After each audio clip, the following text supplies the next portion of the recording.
इसलिए मैंने कहा कि लालू और बालू का रिश्ता बहुत पुराना है। अवैध हथियार रखने का मामला उन पर लंबित है। उसे 5 से 10 वर्ष की सजा है। अधिकांश राष्ट्रीय जनता दल से जुड़े लोग उस अवैध खनन में शामिल हैं। सारे माफिया अधिकांश राष्ट्रीय जनता दल से जुड़े हैं। नमस्कार, आप देख रहे हैं न्यूज़ फॉर नेशन। मैं हूं आपके साथ कमलेश। एक बार फिर से सुशील मोदी जो है आरजेडी के ऊपर गंभीर आरोप लगा रहे हैं। वो लगातार जब से सरकार बनी है बार बार जो है हमलावर रहते हैं, लेकिन इसी बीच जो है खनन विभाग को लेकर के वो जोरदार हमलावर है। उन्होंने कहा है कि पहले से ही बालू और लालू का घनिष्ठ संबंध रहा है, लेकिन अभी जिस तरह से घटना घटी है इसको लेकर के वो कुछ उग्र ही दिखे। और उन्होंने कहा है कि जो राजद कोटे के खनन विभाग के मंत्री हैं रामानंद यादव, उनको जल्द से जल्द हटाया जाए। आइए उन्होंने क्या कुछ कहा है सुनवाते हैं। रामानंद यादव है जो अभी बिहार सरकार के बालू विभाग यानी खान एवं भूतत्व विभाग के मंत्री हैं। मित्रों, लालू और बालू का रिश्ता बहुत पुराना है। क्योंकि सरकार किसी की हो, लेकिन लालू परिवार का बालू के व्यापार से जुड़े लोगों के साथ बालू के अवैध व्यापार, बालू माफियाओं से बहुत अंतरंग और घनिष्ठ संबंध रहा है। इसलिए मैंने कहा कि लालू और बालू का रिश्ता बहुत पुराना है। और ये बालू माफिया थे जिन्होंने एक दिन में राबड़ी देवी के 8 फ्लैट को खरीदने का काम किया था।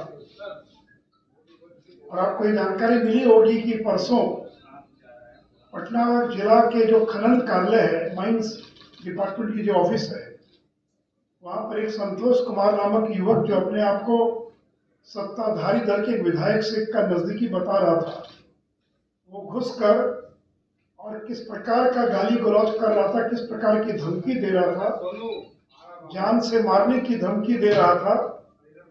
सरकारी गाड़ी पर हाईवा चढ़ा देंगे, रास्ते में गोली मार देंगे, कागज हाथ से छीन कर मुंह पर फेंकने का काम किया। और स्वयं को रीतलाल यादव जो दानापुर के माननीय विधायक हैं, उनका अपने आप को आदमी बता रहा था।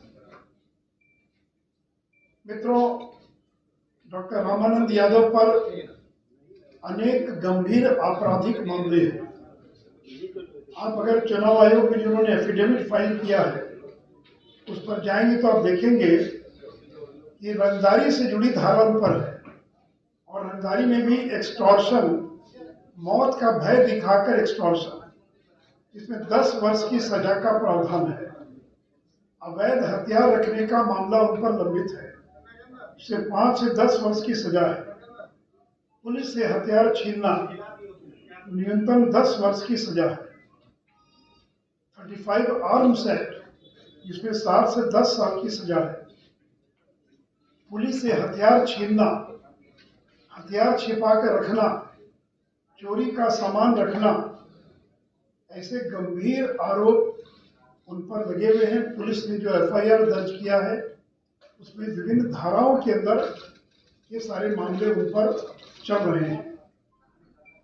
इसलिए हमने ये मांग किया है कि नीतीश जी को अपने मंत्रिमंडल से इस प्रकार की छवि के लोगों को अविलंब बर्खास्त करना चाहिए। और चूंकि बालू विभाग का सीधा संबंध लालू परिवार से है, यहाँ कॉन्फ्लिक्ट ऑफ इंटरेस्ट है,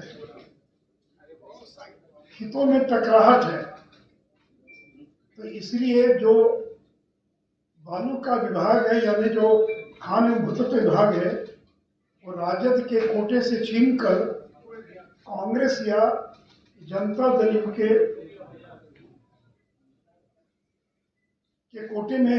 कोटे के अंतर्गत इसको दिया जाए। मित्रों, डॉक्टर रामानंद यादव अपने आप को कहते हैं कि मैं बीएन कॉलेज में प्रोफेसर था, होंगे भी प्रोफेसर, लेकिन जो उन्होंने अपना एफिडेविट फाइल किया है उसमें बीएससी के बाद सीधे पीएचडी दिखाया है, यानी फॉल्स एफिडेविट फाइल करने का मामला है।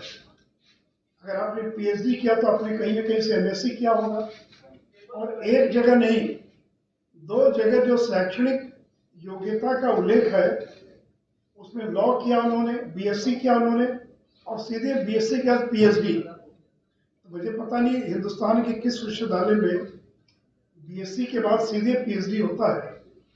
यद्यपि ये आज का मुख्य मुद्दा नहीं है, लेकिन मैंने केवल एक उल्लेख कर दिया कि किस प्रकार के लोग हैं, इनको किसी का भी कोई डर नहीं है। और उसी का परिणाम है कि संतोष कुमार नामक एक व्यक्ति, जिसका बालू का ट्रक ओवरलोडिंग में पकड़ा जाता है, उसकी इतनी हिम्मत हो गई कि हम लोग के 15 साल के भी कार्यकाल में कोई हिम्मत नहीं कर पाया था कि कोई सरकारी दफ्तर में घुसकर सत्ता पक्ष का व्यक्ति और इस प्रकार की गाली गलौज करे, धमकी दे। और रीतलाल यादव, कौन है रीतलाल यादव?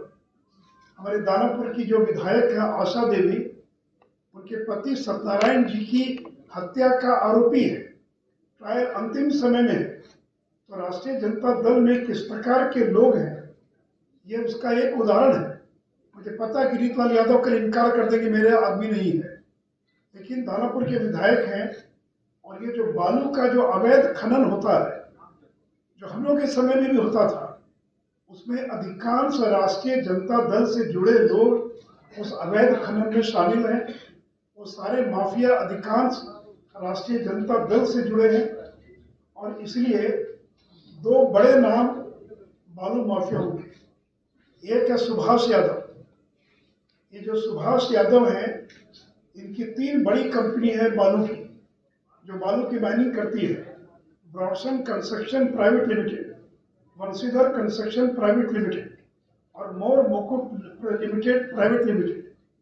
और ये वही सुभाष यादव हैं जो पिछले लोकसभा चुनाव में राजद के टिकट पर चतरा से चुनाव लड़ने गए थे। और ये लालू परिवार के बहुत बड़े फाइनेंसर हैं और बालू का अवैध व्यापार करते। इनकम टैक्स का कई बार इनके यहाँ छापा पड़ चुका है। और इस सुभाष यादव ने स्वयं अपनी कंपनी और अपनी पत्नी के नाम से 13 जून 2017 को मां मरछिया देवी कॉम्प्लेक्स है, राबड़ी देवी की मां का नाम मां मरछिया देवी है, उनके नाम पर कॉमर्शियल कॉम्प्लेक्स है। उसमें एक दिन में सुभाष यादव ने 3 फ्लैट खरीदने का काम किया, जिसकी कीमत 1,72,00,000 रुपया है। एक बालू माफिया 13 जून 2017 को राबड़ी देवी के 3 फ्लैट एक ही दिन में खरीदता है। और ये वही सुभाष यादव है जिसके बारे में मैंने बताया कि इसकी आधी दर्जन से ज्यादा कंपनियां हैं और एक समय में 237 करोड़ रुपए का बालू का खनन पट्टा उसको मिला हुआ था। ये पटना, अरवल, ये भोजपुरी, जितने महत्वपूर्ण जिले हैं बालू के, इनका खनन पट्टा उनको मिला हुआ था। और इतना ही नहीं, तो एक और बालू के माफिया जिनका नाम है अरुण यादव, ये संदेश के पूर्व विधायक है और अभी इनकी पत्नी वहां से विधायक है। और अरुण यादव 1.5 साल तक फरार थे। लगभग 2 माह पूर्व सरेंडर किया इन्होंने। वहीं पर आरोप क्या है? एक नाबालिग लड़की से बलात्कार का आरोप है।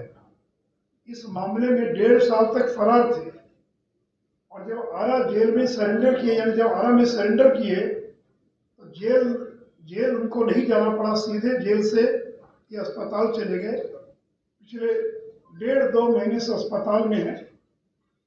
वहीं पर इनका जनता दरबार लगता है और वहीं से बालू का चालान कटता है, वहीं से बैठकर बालू का अवैध व्यापार करते हैं। और इस अरुण यादव की कंपनी है किरण दुर्गा कंस्ट्रक्शन प्राइवेट लिमिटेड और अपने बेटे और पत्नी के माध्यम से 2,56,00,000 का 5 फ्लैट उसी दिन खरीदा। यानी 13 जून 2017 को 3 फ्लैट खरीदा सुभाष यादव ने, राबड़ी देवी का 3 फ्लैट और 5 फ्लैट खरीदा ये अरुण यादव ने।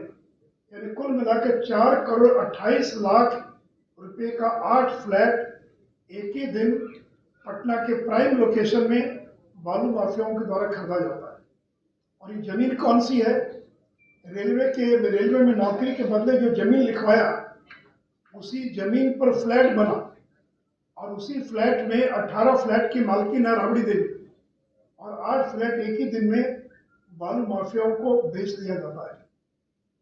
मित्रों, अब तो अपनी सरकार है, यानी उनकी अपनी सरकार है। हम लोग की सरकार में भी बालू माफियाओं पर नीतीश जी बहुत अंकुश नहीं लगा पाए। अब तो अपनी सरकार है, यानी लालू जी की सरकार है, और बालू माफिया, उनको कौन रोक सकता है। तो आपने साफ तौर पे सुना, उन्होंने कहा है कि जिस तरह से बालू और लालू का संबंध है, अभी जो खनन विभाग के मंत्री हैं रामानंद यादव, उन पे भी बहुत तरह के आरोप लगे हैं, गंभीर आरोप हैं। यहाँ तक कि अपहरण से लेकर विभिन्न आरोप भी लगे हुए हैं। उनको भी हटाया जाए, जिस तरह से कार्तिकेय को हटाया गया है, लेकिन ये पद हटा के जो है अन्य कोटे में दिया जाए, चाहे वो कांग्रेस का हो या कोई अन्य पार्टी हो, उनको दिया जाए, लेकिन लालू के जो परिवार को जो है ये विभाग नहीं दिया जाए। तो अभी तक के लिए इतना ही। लगातार खबर में बने रहने के लिए आप देखते रहिए न्यूज़ 4 नेशन। धन्यवाद।